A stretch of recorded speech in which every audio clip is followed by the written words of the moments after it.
exercises you would stay away from in general? Absolutely. Yeah. All right. Are you going to go over those? I think We can do it right now. Exercises to stay away from. If it's a submission, don't do it with a barbell. Don't do it with a dumbbell. So anything behind the neck, any barbell exercise, pull-up exercise, anything behind the neck, that is called Americana. Yeah. That is a joint lock. The reason joint locks work is because they tear your joints apart. Why would you do it to yourself with weight? That's the simplest, most concise, right? So, military press, actually, Hold on, man. Yeah. unless you need a whole bunch of weight, you don't have the dumbbell option, use dumbbells over barbells. There is nowhere in almost nowhere in our sport where you move both your hands at the same time together in the same direction. Unless you're getting off the floor, getting somebody off you. Right? But even then, it's not this, Yeah. right? And it's not this, and it's not that, right? Anyway. So, transferability for what we do, dumbbells are far superior to barbells. But sometimes the only way you can get freaking heavy enough is, you can't. What are the biggest dumbbells you have?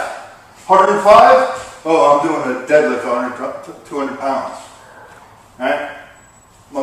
All of us are well over 300-pound deadlift and up.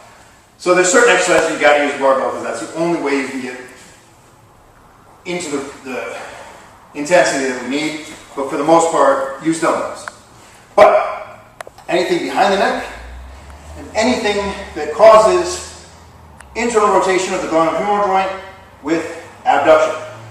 In our language, stay away from the Americana, stay away from the Kimura. Okay. Not only is this tearing the shit out of my shoulder, it's also ripping the hell out of these ligaments. So we've got radial ulnar deviation, and what's going to happen is these are strong, good leverage, and we come in and make it a shorter lever system. So now we use a big heavy weight. Well, that's going to stretch the shit out of here, right? The thing about weight training, muscles respond. And they respond pretty much like you go run a mile, they get stronger. Lift some weights, they get stronger. Throw some punches, they get stronger.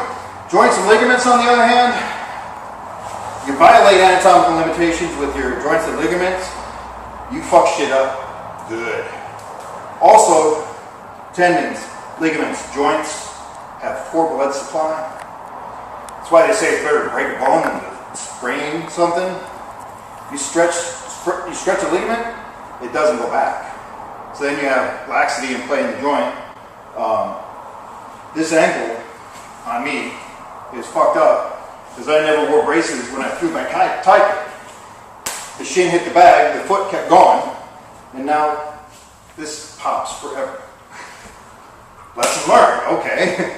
So if you're training Muay Thai, wear those little reinforcement things, right? Especially if you're doing this. Now you're kicking harder and faster. So anything that causes internal rotation and abduction, so anything that looks like a submission, I would avoid it. Cool? Yep. I would use dumbbells. Preferability, dumbbells.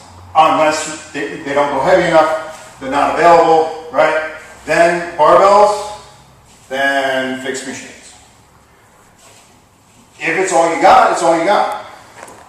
I was working with an undefeated boxer at his gym, in his building. All we had was selectorized weight equipment. Both of us could press the entire stack on, well, it's all we had. So we made it heavier and did it one arm at a time.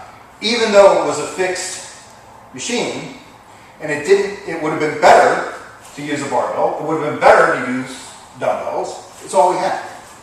So we did the best we could with what we had. But it's hard to beat a dumbbell.